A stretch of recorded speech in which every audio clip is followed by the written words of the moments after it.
as they play through their center, either at the start of the first half or second half, they backdoor, and we just lost concentration. And then they make, it seemed like every game that I watched on film, they have that start, in one of the halves or both the halves where they just make like the first 3, 4, 5 shots. But really talented team, good team. They have all the pieces. Obviously, they have a lot of experience. They have great size. They have skill. They have quickness. They have multiple guys that can play make. So, really good team. Hats off to them. But you'd like to just be in a little better position to start, to give yourself a chance. Right there at the beginning, to try to get off to a better start than we did. But it's easier said than done. Playing against a team of that caliber. Now, I think it's 15-15, 8 minutes into the first half, and you get maybe 4 field goals the rest of the half. Yeah. What flipped there? I mean, obviously Auburn has a great offense, but their defense seemed to really frustrate you over that stretch. Well, we had the stretch where we missed free throws. We missed 2 front ends of one-on-ones. Trey missed a couple when he went inside. So when you do things positive, and then we missed 3 straight wide open threes. So in that stretch, I don't know if it's exactly when you're saying, that really hurt us, because we should have split at the worst, split free throws, at the worst split some of those threes. So we did a handful of positive things in about a 2-minute stretch and got nothing out of it, and that was demoralizing. And teams like that are going to steamroll you because they're so good on the defensive end, and obviously the most efficient offensive team in the country. That put it at a distance where we never recovered from it. Matt, what was the breakdown on that play they ran over and over again for the lob? So a lot of what they did, they get a lot of cuts. Mm-hmm.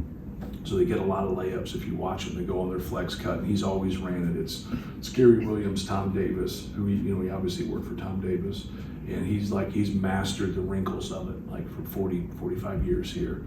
And they run a lot of stuff off it, but they get so many cuts for layups. And tonight they didn't get any of those on us. But we took that away, and with that, when they go off their flex cut, they slip up into a pin down. Mm-hmm. And then we wanted to stay with that and not switch any of it. So we didn't switch any of that stuff.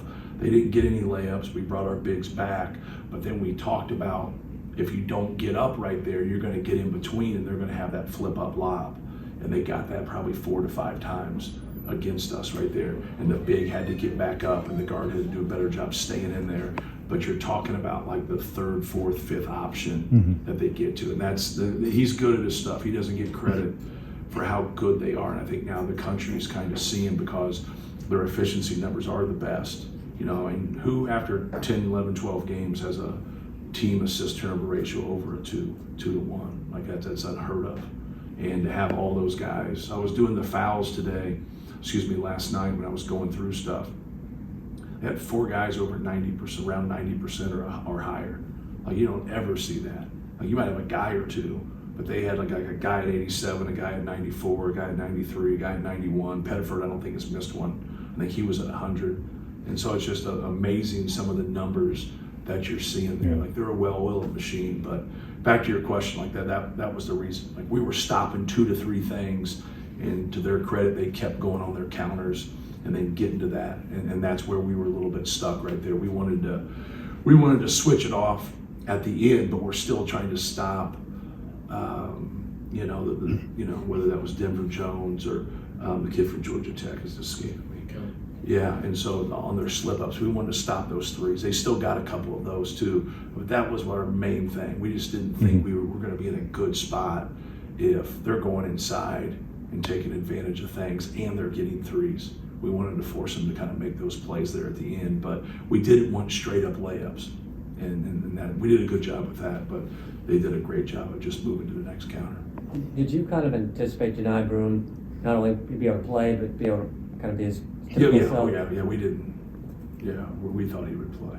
When I saw that, and it was just something that, and it's obviously it's an injury, but he had it before and it went out, and he could put it back in. Sometimes with those, they just bother you when it goes out. We've had guys that are that way, but he's a great player, man. Obviously we've had a lot of great big guys, and when they get the ball in certain spots, you're at their mercy if you don't come with a double. And then sometimes when you're in the middle of the court, it's harder in hell to have a double right there. And that's where a lot of big guys can't move and handle it that way, so you can't stick them in the middle of the floor and wheeling and dealing. We just dealt with a young kid named Derek Queen at Maryland, and he can wheel and deal like that. It really puts you in a pinch, because most big guys deal with the block and playing. Those guys there, they can handle it into a spin, layup, and play. So he's a good player. He's real, and they're real. Matt, obviously this has been one of the toughest non-conference schedules in the country here. Yeah. What does your team need to take from this, long-term, short-term, whatever, to have made it worth the schedule? Yeah, I don't doubt like our effort today. I don't think it was bad. Like, when teams get you on the run, you're gonna break down and lose concentration. You just gotta, just have a tough mentality about, continue to do your job. And we have individuals that like we wear out a little bit. Like, they really have a lot of responsibility. But, there's thousands of kids across the country that love that responsibility. And with that being said, the guys on our team that have that have earned that. And they just got to keep plugging for us, man. They just got to keep playing and getting better and, learn from it. Learn from it. Understand that they had 23 and 24-year-olds out there. We have one senior, and he's a fourth-year senior. Like, we have nobody in their fifth year. TK redshirted, and he's in his fourth year. Fletch and Braden are in their third year. We have a couple guys off the bench that redshirted in their third year, but second year playing, or maybe fourth year. Brian's fourth year, and his third year playing. So, like, it's just different. They have a lot of experience. They got a guy averaging 2 points for him that's career high is 35. It's just a different world, right? You can get those fourth and fifth year guys, 6 year guys because of COVID. Now you can collectively put it together, and then you team that with a great coach and a great fan base. It's tough, but then they can do it. Like, they can do it. Obviously, they can win their league, but they could win it all.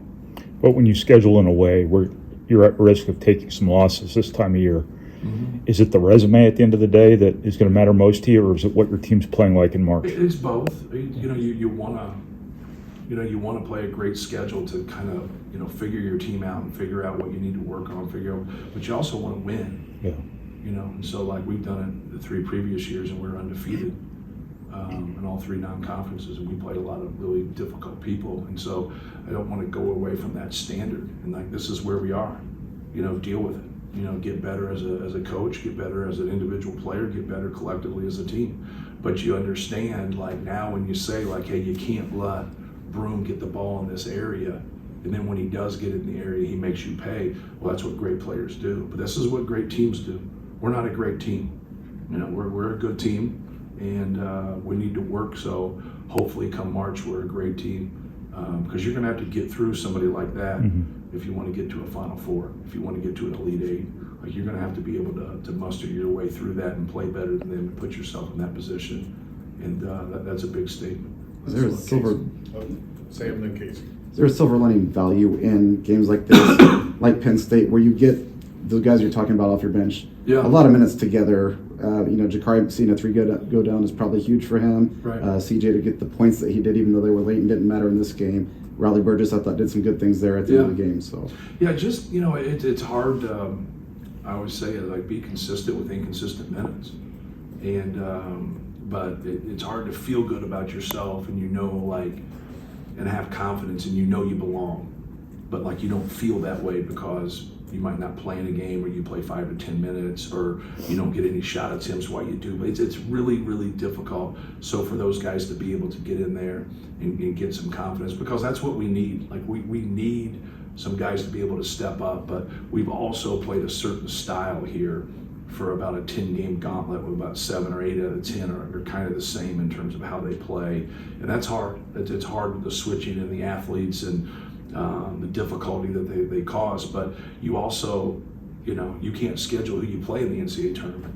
So you have to go through, some of that to really help yourself to let you know where you are. But yeah, happy for our guys, happy for our young guys, to get some experience there.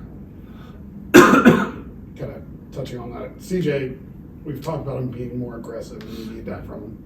Possession in the first half, he gets an offensive rebound, passes up at an open corner 3, Right. and then turns around the second half is more aggressive. Is that something that you talk to him at halftime, or is it just real growth from 1.5 to Yeah, we talk to him all the time. He's more of a lead guard than he is a point guard. And so, like, the reads that Braden makes and how he plays and what he sees is pretty special.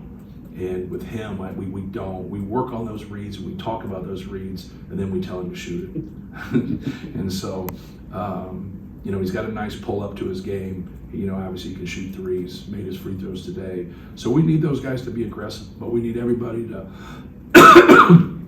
you know, take their open shots, get out on the break, but not hunt shots. You know, just make sure that organically, you know, you're there. We've had too many guys that are not ready to shoot at times, and then, like, you know, but they're trying to do the right thing. So I like our guys. I like the path that we're on. We just got to learn from things and keep getting better and keep improving.